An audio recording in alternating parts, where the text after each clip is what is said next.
台湾话艺术水阁好，搁请解说2句话和你做参考。解说，解文说理。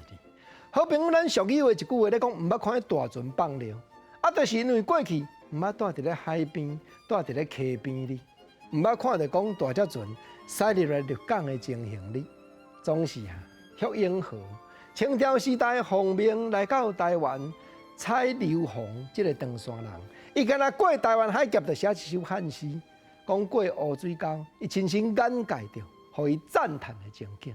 见面诗句头一句讲：河东孤帆入渺明，碧空无际永浮萍。风帆海浪千山碧，水接遥天一线清。回首中原飞野马，永陵万里只神仙。扶摇诈术非难事，木雅众生语不惊。蓄英号过去毋捌坐着船渡过乌水沟，伊安尼大喙开哈哈，讲我即只孤帆入渺明，要去到倒位咱毋知。有条间眼来看出去，碧空无际，拢总是海面啦，远远有啦，翻头看啦，风翻海浪，迄个海影用要行倒人？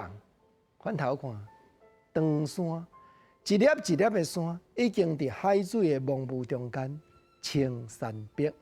看出去水接遥天一线清，一望无际，敢若一条海平线，一条青冷冷。过去长山人真罕得伫咧海面坐船行遮久，所以莫怪讲蓄英号，伊会学乐，伊会赞叹，伊会写诗。过来诗句讲回首中原飞野马。飞野马，照专家的研究，就是海水波浪顶头的烟雾，袂输敢若马后顶凸起来，迄种的沙尘共款。永陵万里只神仙，到底要对倒位去？这当阵，蓄英号想着讲，庄子逍遥游内底，要写一只大只的鸟只，有才调讲敢若偏是古马。将水拍起来3000里遐尼远，所以望你就耍种远，安尼叫做扶摇诈术非难事。